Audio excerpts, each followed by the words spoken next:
Kalau kontraknya 5 tahun dan tidak diperpanjang, ya sudah, dadah, assalamualaikum, saya mau piknik, selesai tugas saya, pamit, salim-salim, gitu, peluk-peluk.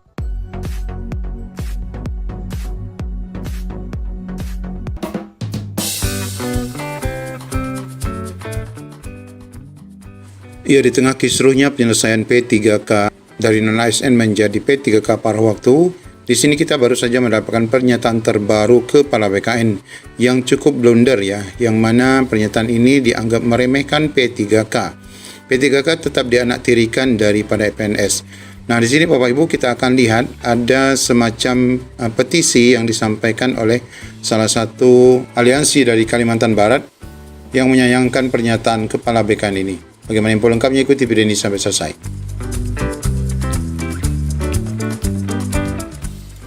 Ya, baik Bapak Ibu, kita baru saja mendapatkan postingan dari Lintas Fakta ID, akun TikTok Lintas Fakta ID, di mana di sini memuat video pernyataan Kepala BKN berkenaan dengan perbedaan antara PNS dan P3K.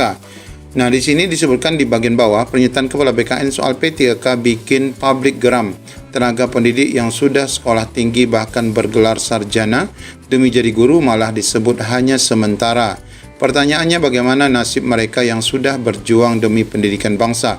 Apakah benar P3K dianggap sepele atau ada maksud lain di balik pernyataan tersebut? Sumber SPS Unilak.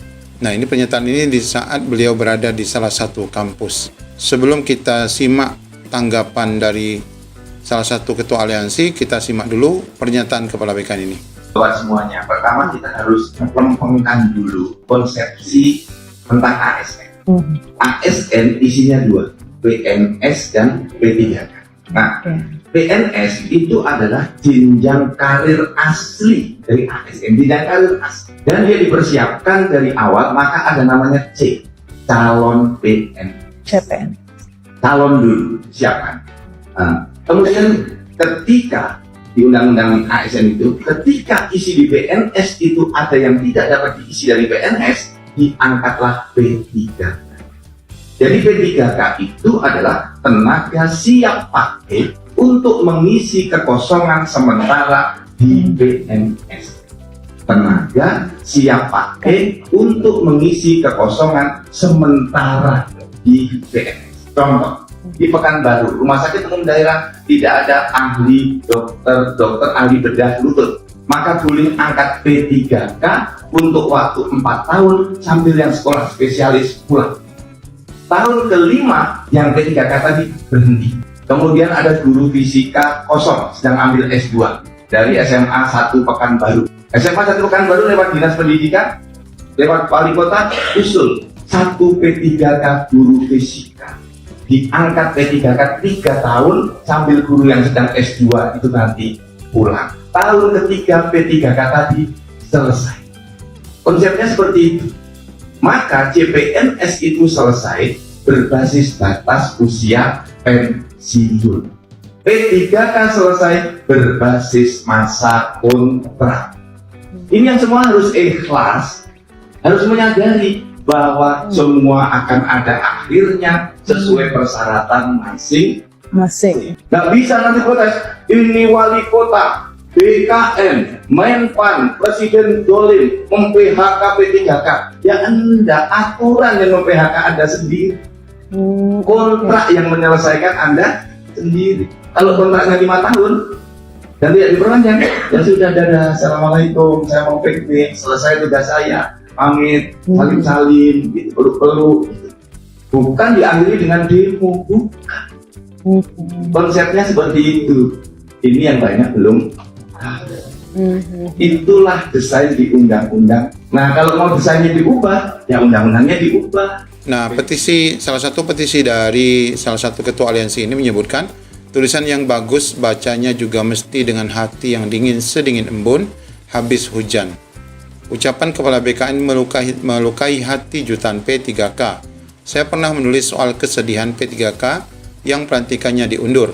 Ratusan ribu mereka berdoa dengan lafaz yang sama di akun saya. Merinding saya dibuatnya, kata ketua aliansi ini. Doanya dikabulkan, pelantikan mereka dipercepat. Nah, sekarang hati mereka disakiti lagi oleh Kepala BKN. Mari kita kupas pernyataannya di sini. Ucapan itu gampang, namun efeknya bisa lebih tajam dari jarum menusuk hati. Banyak orang jatuh gara-gara hal yang sepele. Kini sebuah kalimat yang dikeluarkan dari mulut Kepala BKN Zudan Arif Fakrullah jadi candu baru di warung kopi, di mana katanya P3K hanyalah tenaga siap pakai mengisi kekosongan PNS. Sekilas terdengar manis, tetapi di telinga 1,16 juta se-Indonesia P3K, kalimat itu rasanya seperti dilempar sandal jepit waktu upacara bendera, memalukan, pedih, sekaligus bikin panas kuping. Mari kita bayangkan, Indonesia punya dua kasta ASN, yaitu PNS, si raja permanen dengan singgasana pensiun, dan P3K, sang kontraktor abadi, yang meski sama-sama menyandang predikat pegawai negara, tetap dianggap seperti penyewa kos-kosan. Kapan saja bisa diusir kalau kontraknya habis. Padahal menurut buku statistik ASN semester 2, ada sekitar 1,167 juta P3K tercatat resmi. Itu bukan angka kecil. 90% diantaranya bertempur di instansi daerah, yang sisanya di pusat. Kalau mereka mogok serentak, bisa Indonesia kembali di zaman batu, karena guru tenaga kesehatan penyuluh lenyap dari radar pelayanan. Namun apa daya, label ban serap terlanjur dilemparkan. Metafora itu menempel kuat, seolah P3K adalah karet bundar yang hanya dicari ketika ban utama kempes. Lucunya, realitas justru menunjukkan ban serap ini dipakai setiap hari, sementara ban utama yaitu PNS kadang masih sibuk upacara, seminar, atau sekedar update status di media sosial dengan caption ASN itu pengabdian. Disinilah filsafat pegawai menemukan panggungnya. Pegawai, kata para filsuf kantor, adalah makhluk yang hidup di antara slip gaji dan surat perintah kerja. Mereka bukan robot, melainkan manusia dengan harga diri. Ketika satu ucapan bisa merendahkan, ia seketika merubah menjadi pertempuran epik antara yang merasa permanen versus yang disebut sementara. Aliansi dosen P3K lalu menyerang balik. Mereka menuntut Kepala BKN mundur, bukan sekedar mundur hormat seperti kucing berjalan mundur, tapi mundur dengan konsekuensi kehilangan jabatan, melepas kursi empuk, dan mungkin kehilangan kesempatan selfie dengan pejabat lain. Tuntutan ini jadi headline dan publik pun terbelah. Ada yang bilang wajar, ada yang bilang lebay, ada pula yang sekedar nimbrung biar terlihat peduli. Namun mari kita jujur, negara ini memang suka bermain peran. PNS dijadikan simbol stabilitas, P3K simbol fleksibilitas. Satu abadi, satu kontrak, satu punya pensiun, satu hanya punya BPJS. Tapi apakah itu berarti satu lebih rendah dari yang lain? Tidak juga, karena pada akhirnya guru P3K tetap mendidik anak bangsa.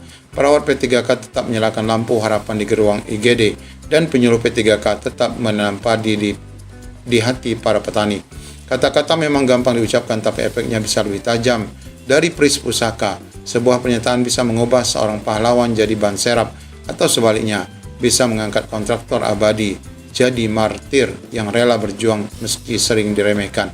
Maka wahai pejabat, hati-hatilah dengan lidahmu, sebab kadang yang bikin negara gaduh bukan bom nuklir atau demonstrasi jutaan orang, melainkan satu kalimat tergelincir yang bikin 1 juta P3K merasa diparkir di bagasi mobil tua bernama birokrasi. Menjaga lisan itu memang berat, banyak terpleset gara-gara asal bacot. Nah, ini disampaikan oleh Rosadi Jamani, ya, Ketua 1 Pena Kalimantan Barat. Nah, ini menyikapi dari apa yang disampaikan oleh Pak Zudan pada postingan video ini, yang disampaikan bahwa pernyataan ini, walaupun memang kita pahami P3K ini adalah sifatnya modelnya seperti itu, kontrak, tetapi pernyataan beliau ini memperjelas kedudukan P3K yang hanya sifatnya hanya pengganti, ya, hanya sifatnya sementara dan tidak memiliki andil yang banyak pada negara, sepertinya seperti itu. Nah, kita kembalikan kepada rekan-rekan semua, bagaimana menurut rekan-rekan semua, apakah hal ini wajar disampaikan Bapak Zudan ini, atau memang ini bisa menjadi coretan pilu, ya, di hati para P3K. Apalagi saat ini rekan-rekan P3K paruh waktu yang hanya menduduki status ASN separuh hati. P3K paruh hati, paruh waktu, yang pada prinsipnya mau tidak mau tetap diterima, namun dengan hati yang sangat terluka. Demikian informasi yang dapat kami sampaikan. Assalamualaikum warahmatullahi wabarakatuh.